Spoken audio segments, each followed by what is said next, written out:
Je n'aurais jamais pensé qu'un simple week-end de retraite dans la cabane au bord du lac de mon ami finirait par être le jour où je perdrais tout, du moins c'est ce que je pensais.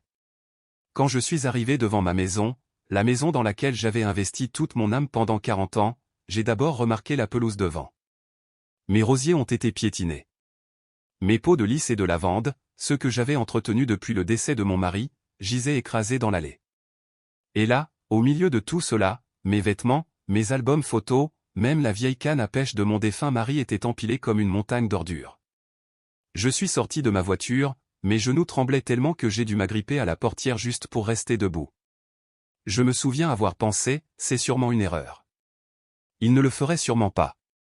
Mais ensuite j'ai vu la note collée directement sur la porte d'entrée comme une gifle au visage. Je suis désolé maman.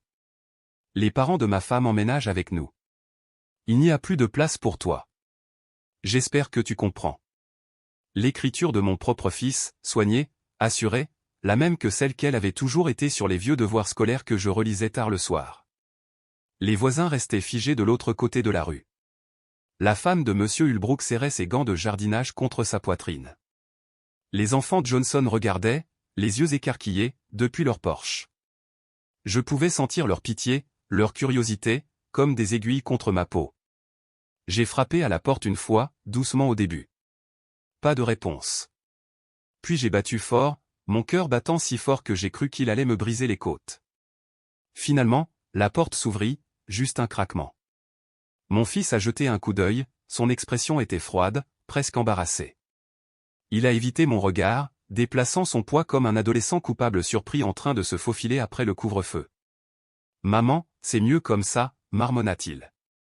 Derrière lui, sa femme apparut, les bras croisés. Elle ricana comme si elle regardait un chien errant mendier des restes.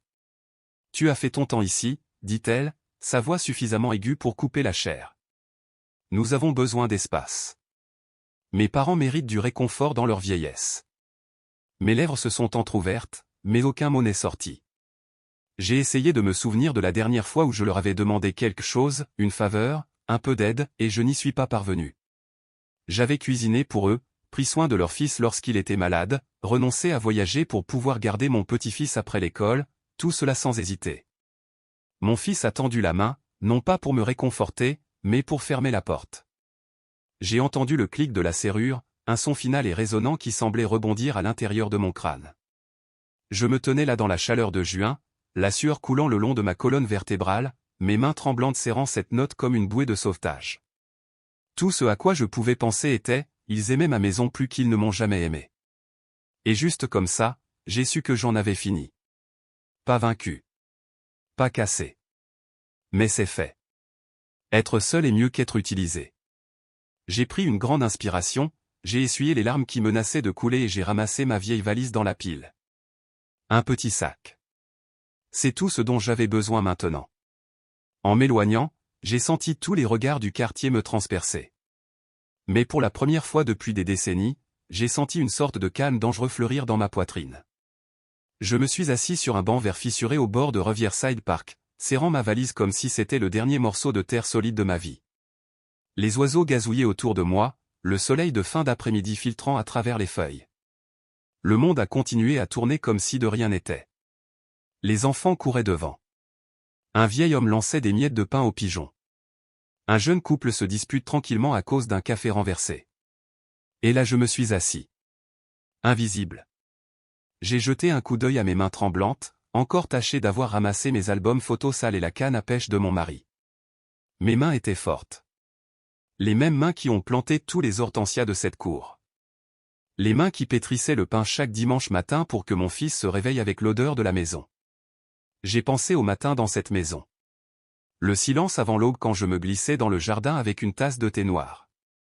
La rosée mouille mes pantoufles. Je pouvais presque entendre les petits pieds de mon petit-fils trottiner dans le couloir. Sa voix endormie l'appelait, « Grand-mère, puis-je t'aider à arroser les roses aujourd'hui ?» Je leur ai tout donné. J'ai abandonné les voyages de week-end avec mes amis parce que ma belle-fille avait besoin d'une pause. J'ai évité les croisières de retraite parce que l'entreprise de mon fils était en difficulté et je pensais que mes économies pourraient le maintenir à flot. J'ai raté des anniversaires, des réunions, tout ça parce que quelqu'un avait besoin que je reste et que je maintienne les choses ensemble. Et pourtant aujourd'hui ils n'ont même pas voulu ouvrir la porte. J'ai sorti un mouchoir froissé de ma poche et j'ai tamponné la sueur sur mon front, faisant comme si c'était seulement de la sueur. Une femme âgée qui passait m'a lancé un regard compatissant mais ne s'est pas arrêtée. Je ne lui en ai pas voulu. Qui veut s'impliquer dans l'humiliation de quelqu'un d'autre? Je ne sais pas combien de temps je suis resté assis sur ce banc du parc après que le soleil se soit couché sous les arbres. Mes pensées semblaient faites de brouillard, flottant et s'écrasant les unes contre les autres. Mais quelque part dans cette brume, les choses ont commencé à devenir claires. J'ai commencé à rejouer toutes les conversations que j'avais eues avec ma belle-fille. Je me souvenais de son ton faussement doux chaque fois qu'il y avait des invités. La façon dont elle m'appelait, maman, juste assez fort pour que les autres l'entendent. Mais derrière des portes closes, c'était toujours « Tu ne devrais vraiment pas le laisser manger autant de bonbons. » Ou « Votre style de décoration est tellement démodé que nous devrions le moderniser. » Et les indices. Mon Dieu, ils étaient là depuis si longtemps. Les petits commentaires sur la réduction des effectifs lorsque mon fils a perdu un client au travail. Les blagues au dîner sur le fait que ce serait confortable si ses parents emménageaient un jour. Je me suis souvenu qu'une fois, elle m'avait regardé droit dans les yeux et m'avait dit « Tu sais, quand nous ferons enfin de cette maison la nôtre, nous transformerons ton abri de jardin en spa pour invités. » À l'époque, j'avais forcé un rire. Je pensais qu'elle parlait simplement en grand, comme elle le faisait toujours.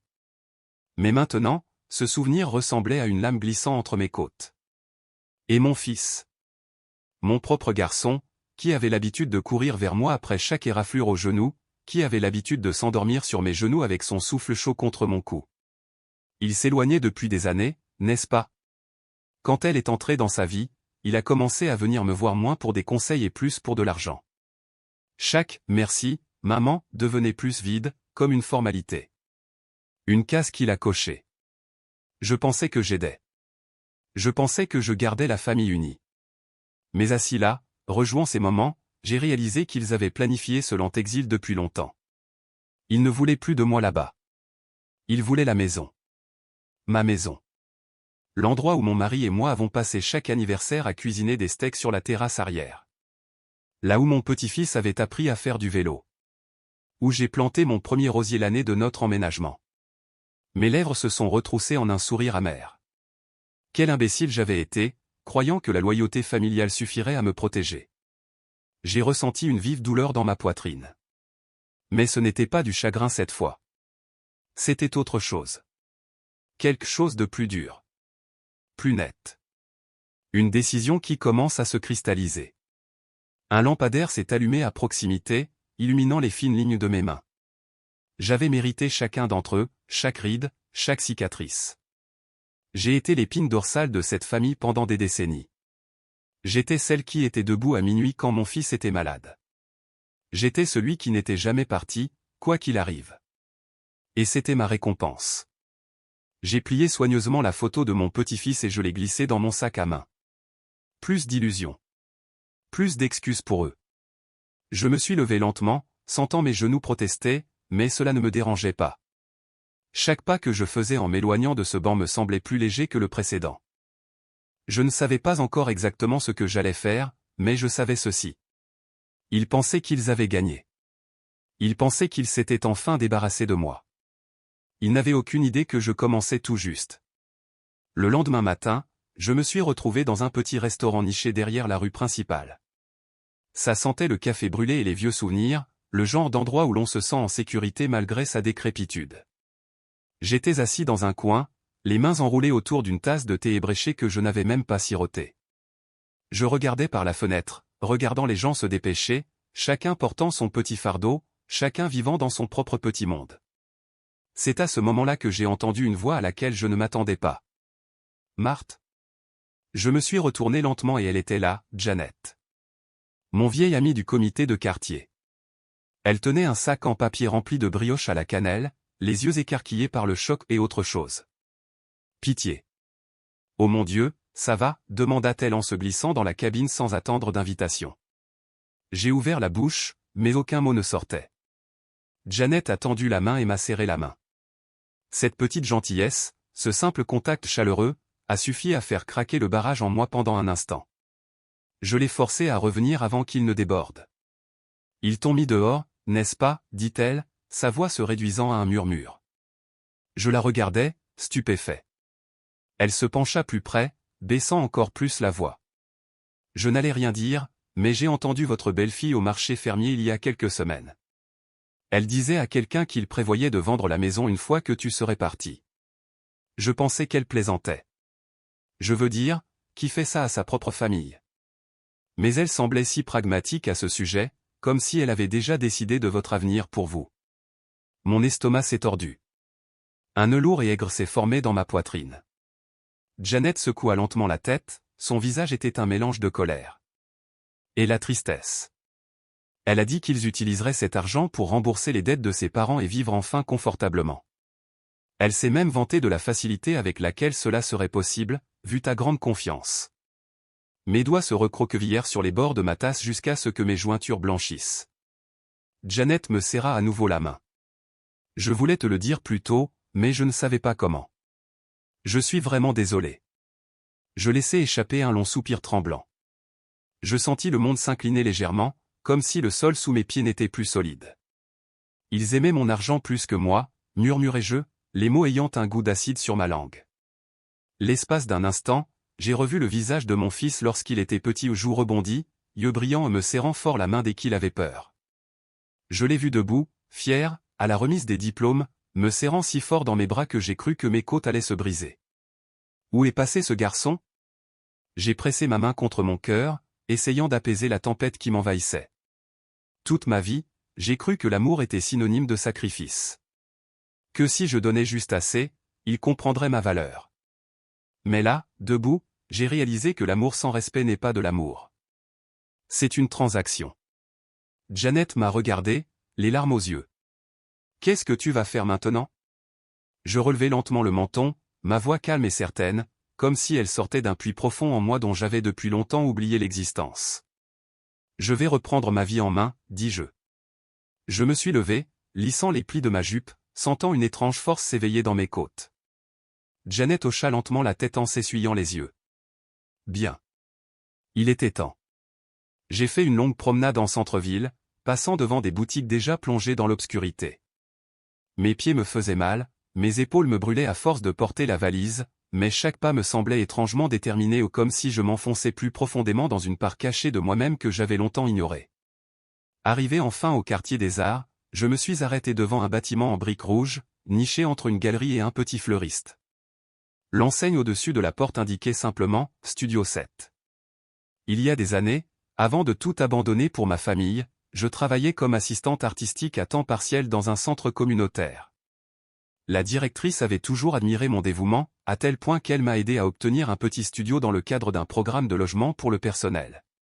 Je l'avais gardé, payé le loyer minimum chaque année, et je l'avais gardé comme refuge.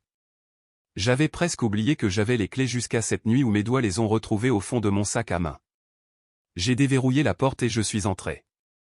Ça sentait la vieille peinture et les fleurs séchées. Les fenêtres étaient poussiéreuses, le mobilier clairsemé au juste un petit lit, une kitchenette, un fauteuil usé. Mais on se sentait comme dans un sanctuaire.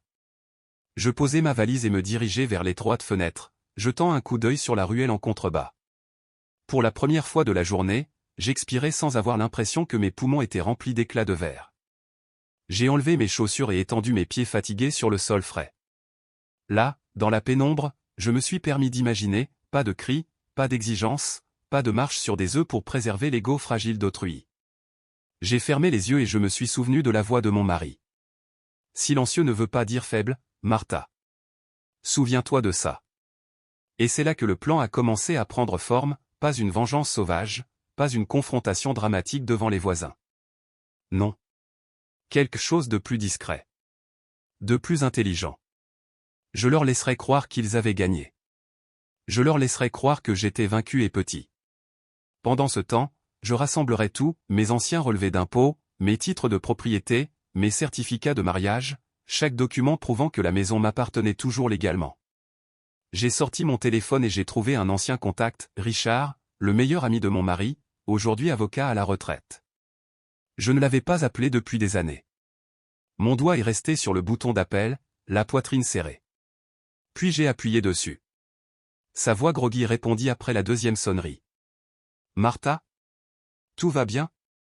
Un petit sourire calme s'est répandu sur mon visage. Richard, dis-je doucement, d'une voix assurée pour la première fois de la journée. Je crois que je vais avoir besoin de ton aide. Tu peux me voir demain. Il n'a pas posé de questions. Il a juste dit, d'accord. Je me suis relevé et je me suis étiré, sentant chaque articulation raide se détendre lentement. Je me suis traîné jusqu'à la kitchenette, j'ai rempli la petite bouilloire et je l'ai posée sur le vieux poêle. Tandis qu'il sifflait, j'ai posé mes mains sur le plan de travail, fixant le carrelage ébréché. La voix de mon défunt mari résonnait à nouveau dans mon esprit, ces mêmes mots qu'il répétait lors de nos conversations nocturnes à la table de la cuisine. Ne cédez pas ce qui vous appartient, même à votre famille. L'amour sans respect n'est pas de l'amour. À l'époque, je pensais qu'il exagérait. Je croyais que mon fils ne me trahirait jamais, que la famille était plus forte que la cupidité. Mais alors que la vapeur montait de la bouilloire ce matin-là, j'ai compris chaque mot. Je repensais au jour où il m'avait convaincu de mettre une partie de l'acte de propriété au nom de notre fils pour des avantages fiscaux et pour assurer l'avenir. Je me souvenais de sa douce insistance, de ses promesses. Maintenant, chaque document juridique me semblait comme une corde qu'on avait essayé de me passer autour du cou. J'ai apporté mon thé à la petite table et j'ai sorti un vieux carnet trouvé dans une de mes vieilles boîtes. Les pages étaient jaunies, l'encre défraîchie, mais à l'intérieur se trouvaient des notes de mon mari, des rappels concernant la propriété, les dépenses, de petits carnets d'entretien, et même d'anciens contacts d'avocats. Je passais mes doigts sur son écriture. Chaque ligne était comme une douce assurance. Tu n'es pas seul. Tu n'es pas impuissant. Je savais que les affronter ne serait pas facile. Il s'était convaincu que j'étais faible, que je me laisserais faire plutôt que de me battre. Mais ils ignoraient tout ce que j'avais sacrifié pour garder cette maison, les emplois que j'avais refusés, les amitiés que j'avais perdues, les nuits où je restais éveillé à me demander comment rembourser le prêt immobilier quand mon mari était tombé malade. Ils ne savaient pas que cette maison était l'œuvre de toute ma vie. Une détermination calme et constante s'est installée en moi tandis que je feuilletais les pages, surlignant les noms et les numéros. Mes doigts ne tremblaient plus. Je suis arrivé au café du centre-ville tôt le lendemain matin, mon vieux manteau marron boutonné serré, même si l'air commençait déjà à se réchauffer. C'était un petit endroit, caché derrière une librairie ou le genre d'endroit qu'on ne remarque pas à moins de savoir regarder. À l'intérieur, l'odeur des grains de café torréfié m'enveloppait comme une couverture. J'ai choisi une table près de la fenêtre et commandé une théière de thé au jasmin. En attendant, j'ai observé les premiers clients et les promeneurs de chiens qui passaient. Richard entra en traînant les pieds quelques minutes plus tard, vêtu d'un blazer légèrement froissé et tenant sa vieille serviette en cuir. Il paraissait plus vieux que dans mes souvenirs, mais son regard était toujours aussi perçant. Il me remarqua et esquissa un doux sourire. « Martha, dit-il en se glissant sur la chaise en face de moi. Tu as l'air différente. Plus forte. » J'ai laissé échapper un petit rire, surpris de voir à quel point cela semblait vrai. « Peut-être que je le suis, » ai-je répondu. Nous sommes restés assis là quelques minutes, dans un silence pesant, mais pas inconfortable. Lorsque la serveuse m'a apporté mon thé et son café, j'ai pris une grande inspiration et j'ai sorti ma pile de documents. Il m'a écouté patiemment pendant que je lui expliquais tout, comment il m'avait jeté dehors, le mot sur la porte, les piles de souvenirs sur la pelouse. Son expression passa de la surprise à la fureur silencieuse. « Il pensait que tu ne te défendrais pas, » murmura-t-il en tapotant l'un des actes du doigt. « Mais ces documents, ils sont toujours à ton nom. Le titre principal. Ils ne peuvent rien vendre sans ta signature. » Une chaleur a fleuri dans ma poitrine, pas exactement du soulagement, mais la première lueur d'un véritable pouvoir. Richard continua, sa voix basse et ferme. Nous déposerons une injonction immédiate pour empêcher toute tentative de transfert. Ensuite, nous clarifierons votre pleine propriété et leur adresserons une mise en demeure. Vous reprendrez le contrôle. J'ai hoché la tête lentement, absorbant chaque mot. Puis il s'est penché, les yeux plissés. Mais Martha, tu dois te préparer. Ils vont s'en prendre à toi avec plus de violence quand ils comprendront que tu ne disparais pas sans bruit. J'ai avalé ma salive, sentant le poids de la douleur. Mais au lieu de la peur, une ferme détermination m'habitait. Qu'ils viennent, dis-je. Ils m'ont déjà pris tout ce qu'ils pouvaient. Il ne leur reste plus rien à briser. Nous avons parcouru chaque page ensemble, notant les détails importants. Tandis qu'ils griffonnaient des notes, j'ai aperçu mon reflet dans la fenêtre. J'ai à peine reconnu la femme qui me regardait. Il y avait encore des rides sur mon visage et des mèches grises dans mes cheveux, mais derrière mes yeux se trouvait quelque chose d'inébranlable. J'ai pensé à la vie qu'ils ont essayé de me prendre, les soirées passées à soigner mes roses, l'odeur du pain frais qui flottait dans les couloirs, les échos des rires qui remplissaient autrefois ces pièces. Ils ne le méritaient pas. Après avoir finalisé le plan administratif, Richard m'a tapoté doucement la main. « Tu fais ce qu'il faut, Martha, dit-il. Il est temps qu'ils comprennent que tu n'es pas la femme qu'ils imaginaient. » Je lui ai serré la main, me sentant plus forte que je ne l'avais été depuis des années. En sortant du café, sous le soleil éclatant du matin, une soudaine bouffée d'énergie m'a envahi. Je ne me contentais plus de survivre, je me battais. J'étais en vie. Ce soir-là, de retour à mon studio, je rangeais soigneusement des documents lorsque mon téléphone a vibré. Le nom de mon fils a clignoté sur l'écran. Un instant, mon pouce est resté sur le bouton « Répondre ». Une partie de moi voulait le laisser sonner, s'accrocher au silence fragile que j'avais enfin retrouvé. Mais j'ai répondu. « Maman, dit-il aussitôt, la voix tendue, comme s'il essayait de lui imposer une certaine inquiétude. « Où es-tu ? » On s'inquiète. J'ai failli rire. Inquiet ? Après m'avoir jeté sur la pelouse comme une chaise cassée, il a osé jouer le fils inquiet ? Je vais bien, dis-je d'un ton neutre, ne lui laissant rien à quoi s'accrocher. Il y eut un silence. Je l'imaginais faire les 100 pas, se passant la main dans les cheveux, comme il le faisait toujours quand il mentait. Écoutez, continua-t-il, je crois qu'on s'est tous un peu échauffés. On ne voulait pas que les choses dégénèrent autant. On peut se voir ? Juste pour discuter. J'ai senti un goût amer monter dans ma bouche, mais j'ai accepté. Je voulais voir ses yeux quand il réaliserait ce qu'il avait perdu. Nous avons convenu de nous retrouver dans un restaurant du centre-ville, celui-là même où Janet m'avait révélé la vérité pour la première fois. Je suis arrivé tôt et j'ai pris une place près de la fenêtre. Le serveur a placé une tasse de thé devant moi, et j'ai regardé la vapeur monter, repensant à tous les repas que je lui avais préparés, aux mains que j'avais tenues lorsqu'il pleurait enfant. Quand il est finalement entré, il avait l'air plus fatigué que jamais. Sa femme était juste derrière lui, le visage vif et alerte. Ils se sont glissés dans la cabine en face de moi comme deux acteurs montant en scène. « Maman » commença-t-il en tendant la main par-dessus la table pour prendre la mienne. Je l'ai retirée et l'ai posée tranquillement sur mes genoux. Ses yeux ont clignoté. « On voulait s'excuser » dit-il rapidement. « C'était un malentendu, en fait. On pensait juste que ce serait plus simple si. » « Plus facile pour qui ?» ai-je interrompu, ma voix calme et tranchant droit au-dessus de ses répliques répétées. Il déglutit et jeta un coup d'œil à sa femme. Elle prit immédiatement le dessus. « On est très stressé, tu le sais, dit-elle d'une voix mielleuse, trop faible pour supporter le poids. Mes parents n'ont nulle part où aller. Et on s'est dit, eh bien, comme tu es si indépendante, ça ne te dérangerait peut-être pas d'aller vivre ailleurs un moment. » Je l'observais attentivement. Ses paroles glissaient autour de la vérité comme de l'huile sur l'eau. Elle fouilla dans son sac et en sortit une épaisse enveloppe.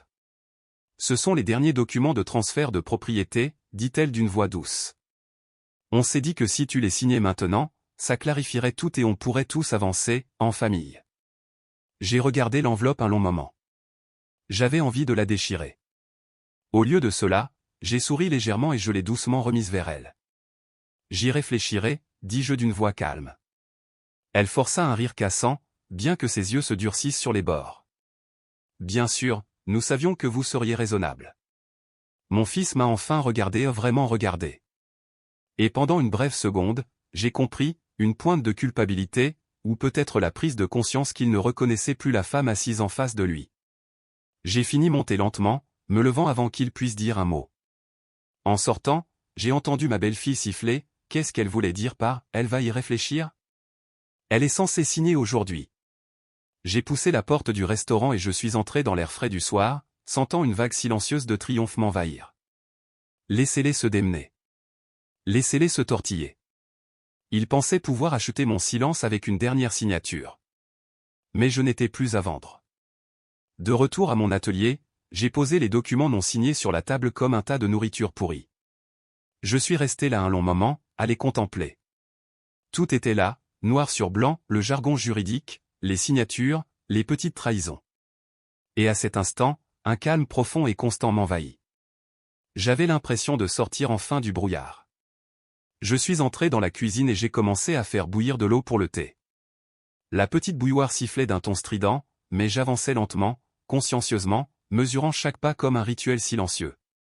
J'ai pris une vieille boîte de feuilles de thé au jasmin et les ai laissées infuser, respirant leur doux parfum floral. En attendant, j'ai sorti un album photo usé que j'avais récupéré sur la pelouse ce jour-là. J'ai feuilleté chaque page attentivement, m'arrêtant sur une photo de mon mari dans le jardin, tenant un panier de tomates fraîches. Une autre de mon petit-fils, les yeux écarquillés de joie, tenant un cierge magique par une nuit d'été.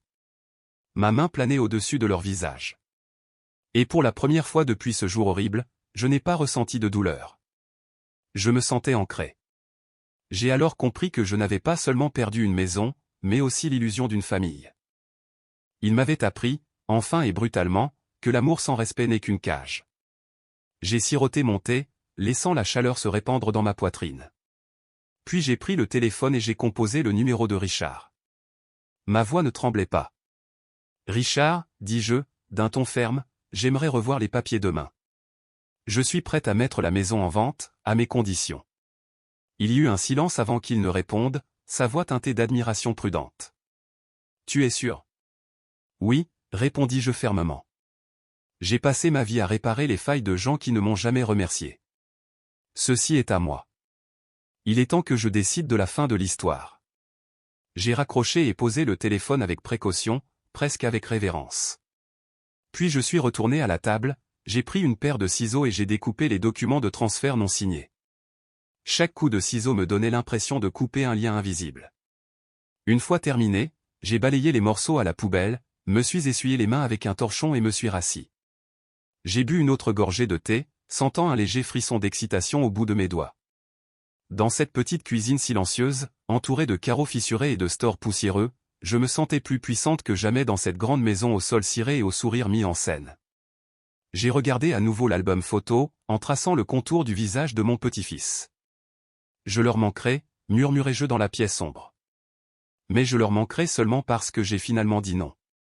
Je me suis penché en arrière, j'ai fermé les yeux et j'ai écouté les sons de la nuit, les corps lointains, la musique étouffée, le silence des étrangers vivant leur vie. Pour la première fois depuis des décennies, je ne me sentais pas comme une mère, une épouse ou une personne qui prenait soin des autres. Je me sentais juste comme Martha. Le lendemain matin, je me suis levé avant l'aube, avant même que le soleil n'atteigne le sommet des immeubles devant ma fenêtre. J'ai pris mon sac à main et le vieux classeur en papier craft contenant mes titres de propriété, et je suis parti pour le bureau de Richard, en centre-ville. Il m'a accueilli avec un sourire las mais sincère, me faisant entrer avant que la ville ne s'éveille complètement. Nous avons étalé les papiers sur son grand bureau en chêne. « On va faire vite », dit-il en tapotant le coin du dossier. « J'ai un agent immobilier de confiance qui peut le mettre en vente discrètement. Il ne le saura que trop tard. » J'ai hoché la tête, sentant chaque mot s'enfoncer profondément dans mes os. Il a immédiatement commencé à passer des coups de fil. Pendant ce temps, j'étais assise dans le fauteuil en cuir près de la fenêtre, regardant les navetteurs matinaux envahir les rues.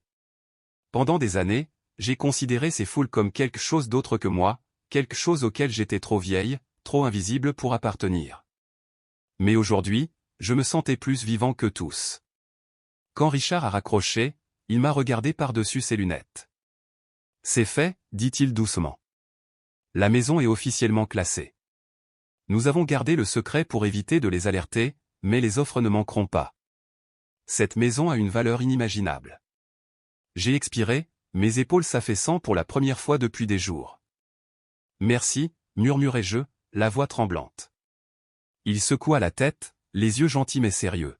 « Ne me remercie pas encore. Il faut encore aller jusqu'au bout. Mais, Martha, je suis fier de toi. » Je pressai mes lèvres l'une contre l'autre, sentant la chaleur monter sur mes joues. Une fois les papiers en règle, je me suis arrêté dans une petite boutique de tissus sur le chemin du retour. Je n'avais pas touché à mon matériel de couture depuis des années, mais quelque chose en moi avait soif de travail constant et concentré. De retour à l'atelier, j'ai sorti un vieux patchwork commencé des décennies plus tôt. Je l'ai déplié sur la table, j'ai passé mes doigts sur les carrés décolorés et j'ai commencé à broder. L'aiguille allait et venait, chaque point silencieux et précis, à l'image des mouvements que je faisais dans ma vie. En fin d'après-midi, mon petit espace reprenait vie. Des fils éparpillés sur la table, une musique douce diffusée par une vieille radio, un léger parfum de jasmin s'échappant de ma tasse de thé. Je savais qu'ils apprendraient bientôt ce que j'avais fait. Je savais qu'ils seraient furieux, bruyants, pathétiques dans leur panique. Mais dans cette pièce, entourée de tissus, de thé et de ma propre respiration régulière, je me sentais intouchable. Je me suis dit, être seul n'est pas une punition. C'est un cadeau qu'ils m'ont fait en me révélant qui ils étaient vraiment. J'ai terminé une autre couture, je l'ai tenue à la lumière déclinante et j'ai laissé un petit sourire sincère s'épanouir sur mon visage. La semaine suivante s'écoula lentement, mais pour la première fois depuis des années, je ne me précipitais pas pour répondre aux besoins des autres. Chaque matin, je me levais avant le soleil, m'enveloppais dans ma vieille robe de chambre et me préparais une théière. Puis, je m'asseyais près de la fenêtre, la couette sur les genoux, laissant mes mains vagabonder tandis que mon esprit vagabondait. J'avais l'impression de recoudre des morceaux de moi-même. Quelques jours plus tard, je suis rentré dans le bureau de Richard, cette fois les épaules en arrière et le menton plus haut que jamais depuis des années. Il se tenait debout à mon entrée, son regard scrutant mon visage comme s'il me reconnaissait à peine. « Martha » dit-il doucement. Et cette fois, j'ai souri. Il dit, un sourire surpris se formant, « Tu as l'air plus léger. » Je souris doucement en posant mon sac sur la chaise à côté de moi. « C'est parce que j'ai enfin perdu du poids, » murmurai-je. Il hocha la tête et me fit signe de m'asseoir. Nous étalâmes le dernier lot de papier sur son grand bureau en bois. « Voici, » dit-il en tapotant le dossier, « ce sont les documents de vente définitifs. Une fois signés, la maison sera officiellement vendue. L'argent vous sera versé directement. » J'ai longuement regardé les papiers, mes doigts en parcourant les bornettes. L'espace d'un instant, des images ont envahi mon esprit, mon petit-fils courant pieds nus sur le carrelage frais de la cuisine, mon mari fredonnant doucement en coupant des légumes, mon fils riant dans le jardin, tout petit. Mais aussi vite que la chaleur est arrivée, elle a été éclipsée par la piqûre de cette note sur la porte, « Ne faites pas de scène ». J'ai inspiré profondément et pris le stylo. Ma signature était fluide, ma main ferme. Une fois terminé, j'ai posé le stylo avec précaution, le souffle coupé, tandis qu'une étrange bouffée d'énergie me traversait comme si je venais de sauter d'une falaise et de découvrir que je pouvais voler. Richard m'observait avec un respect silencieux. « C'est officiel, » dit-il doucement. « La maison ne leur appartient plus. »« Tu l'as fait, Martha. » J'ai hoché la tête lentement, un petit sourire scintillant au coin de ma bouche. « Je ne l'ai pas fait que pour moi, » murmurai-je d'une voix basse mais résolue. « Je l'ai fait pour toutes les femmes à qui on disait de se taire, de se sacrifier, de disparaître. » Le regard de Richard s'adoucit. Il posa sa main sur la mienne. « Tu es libre maintenant, » dit-il. Ces mots résonnaient dans mon esprit comme les cloches d'une église. Une semaine après la signature des derniers papiers, on frappa à leur porte. C'était un après-midi pluvieux, le genre de bruine froide et continue qui vous pénètre jusqu'aux os et force même les plus courageux à rentrer chez eux. Mais ils n'avaient nulle part où se cacher. Un huissier se tenait sur le perron, flanqué de 2 agents en uniforme. Dans sa main gantée, il tenait l'avis d'expulsion officielle. Mon fils ouvrit la porte le premier. Depuis le trottoir, je vis son visage pâlir instantanément, sa bouche s'ouvrant et se fermant comme un poisson en manque d'air. Sa femme apparut derrière lui un instant plus tard, l'air incrédule. « Aimez Madame Dalton » demanda l'huissier, la voix aussi calme que s'il confirmait une réservation pour un dîner. Ils hochèrent tous deux la tête, hébétés, incapables de parler. L'huissier déplia l'avis et commença à lire d'une voix claire et posée. « Cette résidence a été vendue légalement. Vous êtes par la présente tenue de quitter les lieux dans un délai de 30 jours. Tout manquement à cette obligation entraînera une expulsion forcée par décision de justice. » Ma belle-fille émit un son étranglé mi-cri, mi-étouffement tandis qu'elle tendait la main vers le cadre de la porte comme si celui-ci pouvait la retenir. Derrière eux, j'ai vu le salon Poinmont, le salon. Les mêmes murs où j'avais autrefois accroché le vieux chapeau de pêcheur de mon mari. La cheminée où j'ai appris à mon petit-fils à griller des guimauves les soirs d'hiver. Je n'éprouvais aucune tristesse. Seulement une certitude tranquille et résolue. Les voisins ont commencé à se rassembler sous des parapluies, chuchotant, certains filmant avec leur téléphone. J'ai aperçu Madame Hulbrook de l'autre côté de la rue, les yeux écarquillés comme des assiettes. Mon fils a enfin retrouvé sa voix. Ce doit être une erreur, balbutia-t-il en s'avançant. Ma mère ne. L'huissier lui tendit calmement une enveloppe épaisse. Tous les documents juridiques sont joints, transfert de propriété, confirmation de vente, autorisation d'expulsion. Vous pouvez les consulter avec votre avocat. Ses mains tremblaient si violemment que les papiers faillirent glisser dans une flaque d'eau. Je me tenais au coin de la rue, mon parapluie posé sur mon épaule. La pluie me ruisselait sur le visage, mêlée à une larme que je n'avais pas pris la peine d'essuyer. Non pas par tristesse, mais parce que c'était comme la purification finale, la dernière goutte qui efface des décennies de sacrifices qui avaient durci comme des chaînes. Ma belle-fille s'est effondrée sur le pas de la porte, sanglotant à chaudes larmes. Mon fils, stupéfait, se tenait près d'elle, serrant les papiers comme une bouée de sauvetage qui lui glissait déjà entre les doigts. L'huissier a épinglé l'avis officiel sur la porte d'entrée, puis a fait un signe de tête aux officiers qui sont restés silencieux, vigilants, exécuteurs de la loi que j'avais mise en œuvre. Je suis resté un moment encore, respirant l'air humide et lourd. Puis je me suis retourné et je suis parti, le pas assuré, la colonne vertébrale plus droite qu'elle ne l'avait été depuis des années. Il pensait m'avoir enterré sous la honte et la culpabilité. Mais je n'ai pas été enterré. J'avais été planté. Et maintenant, enfin, j'étais en pleine floraison. Le lendemain, je les ai invités à me retrouver dans un café du centre-ville. Ce n'était pas n'importe quel café, c'était le plus fréquenté de Main Street, l'endroit où les jeunes actifs tapaient sur leurs ordinateurs portables et où les retraités se réunissaient autour de tasses de café à volonté. Je suis arrivé la première et j'ai choisi une table au centre, à la vue de tous. Je portais mon plus beau manteau bleu marine et une broche en perles que je n'avais pas touchée depuis les funérailles de mon mari. Lorsqu'ils entrèrent, on aurait dit des fantômes. Mon fils avait les yeux enfoncés, les yeux rivés dans tous les sens, dans une confusion frénétique. Ma belle-fille serrait son sac à main de créateur comme un gilet de sauvetage sur un navire en perdition. J'ai fait un geste calme vers les sièges en face de moi. Ils se sont assis sans un mot. Le silence dans le café était si profond qu'il semblait presque sacré. J'ai sorti une fine enveloppe de mon sac à main et je l'ai glissée sur la table. Ceci, dis-je d'une voix basse mais assurée, sont les derniers documents légaux confirmant la vente de la maison. Elle ne vous appartient plus. Vous n'avez aucun droit de la contester. Les mains de mon fils tremblaient lorsqu'il a attrapé l'enveloppe. Ma belle-fille s'est aussitôt mise à pleurer, de grosses larmes coulant sur ses joues. Je les ai observées sans cligner des yeux. Puis j'ai fouillé dans mon sac et en ai sorti un petit chèque. Je l'ai posé délicatement sur les papiers. C'est une indemnité de déménagement, dis-je doucement. De quoi te payer une chambre d'hôtel. Quelques repas. En attendant que tu décides de ta prochaine étape. Elle laissa échapper un sanglot étranglé, le mascara maculant, tandis qu'elle enfouissait son visage dans ses mains. Mon fils leva les yeux vers moi, vraiment il m'a regardé, pour la première fois depuis des années. Ses yeux étaient hagards, rouges, désespérés. Maman, s'étrangla-t-il. S'il te plaît, on ne voulait pas dire, on pensait. J'ai levé la main. Non, dis-je fermement, d'une voix ferme. Tu as fait tes choix. Tu aimais cette maison plus que moi. Tu pensais que j'étais trop faible pour me défendre. Tu avais tort. Le café était complètement silencieux. Mon fils a tendu la main vers moi, mais je l'ai calmement retirée. Tu me manques maintenant seulement parce que j'ai dit non, dis-je doucement, en croisant son regard une dernière fois.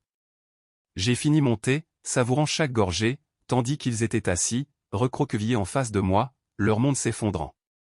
En me levant pour partir, j'ai posé quelques billets sur la table et je suis sorti sans me retourner. Derrière moi, j'entendais ces gémissements, ces supplications étouffées, les halètements discrets des spectateurs. Mais je ne me suis pas retourné. Dehors, la ville s'étendait devant moi, lumineuse, infinie. L'air était si vif qu'il était presque douloureux de respirer. J'avais rompu le lien. J'étais libre. Je ne suis pas rentré directement chez moi. J'ai flâné dans la ville, laissant le soleil réchauffer mon visage en passant devant les librairies, les étals de fleurs et les coins de rue animés. Finalement, j'arrivai au bureau de Richard. Il leva les yeux, surpris, quand je pénétrai à l'intérieur. « Martha, dit-il en se levant rapidement, est-ce que tout va bien ?» J'ai hoché la tête en fermant la porte derrière moi. « Je veux faire un autre changement, dis-je, ma voix teintée de quelque chose de féroce, de définitif. Je m'assis en face de lui et sortis l'épais dossier de documents financiers. Je veux réaffecter tout l'héritage restant, y compris le produit de la vente de la maison. Créer un fonds pour les programmes de soutien aux personnes âgées et les refuges pour femmes en difficulté. Quelque chose qui aide les personnes qui besoin pas les gens qui me voient comme un portefeuille ambulant. Richard me fixa, stupéfait. Lentement, un sourire fier, presque paternel, illumina son visage. « Tu es sûr ?» demanda-t-il doucement. J'ai croisé son regard. Il n'aimait que mon argent, dis-je doucement. Maintenant, ils n'auront plus ni l'un ni l'autre. Il hocha la tête, se pencha en avant et commença immédiatement à rédiger les documents. Chaque fois que je signais une page, je sentais un lien se détacher de mon cœur. Une fois la dernière signature terminée, Richard expira, comme s'il avait retenu son souffle tout le temps. « C'est fait » murmura-t-il. « Ils recevront une notification officielle ce soir. » Je me suis levé, j'ai rassemblé mon sac, me sentant plus léger que je ne l'avais été depuis des décennies. « Merci » murmurai-je. Ma voix tremblait, non pas de faiblesse, mais de soulagement. J'ai quitté le bureau juste au moment où le ciel devenait doré avec les premiers signes du coucher de soleil. Cette nuit-là, ils reçurent la vie. Un coursier leur déposa l'enveloppe en main propre dans leur chambre d'hôtel temporaire. À l'intérieur, ils trouvèrent une lettre officielle indiquant que chaque centime qu'ils espéraient hériter avait disparu. Redirigé. Pas de filet de sécurité. Pas d'atterrissage facile. Seul l'écho froid et dur de leur propre choix leur revenait. Les appels ont commencé ce soir-là. J'ai vu mon téléphone s'allumer encore et encore sur le comptoir de la cuisine, son nom clignotant. Je n'ai pas répondu. Le lendemain matin, ils sont venus frapper à ma porte, leur voix frénétique, désespérée. « Maman, s'il te plaît. On peut arranger ça. Tu ne peux pas nous laisser ici comme ça. » Leur voix se brisait, non pas à cause de l'amour, mais de la panique. La terreur de perdre leur confort, d'affronter un monde qui ne se plierait plus à leurs désirs. Je restais silencieuse dans ma cuisine. Je ne bougeais pas. Je ne jetais même pas un coup d'œil à la porte.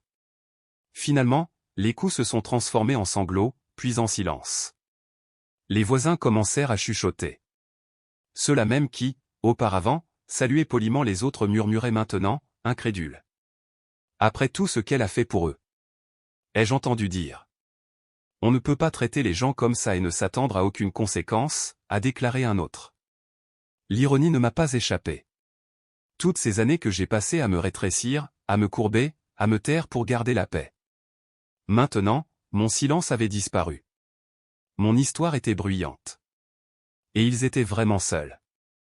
Plus tard, j'ai bloqué leur numéro. Supprimé leurs messages vocaux. Fermé toutes les portes par lesquelles ils pourraient tenter de s'infiltrer.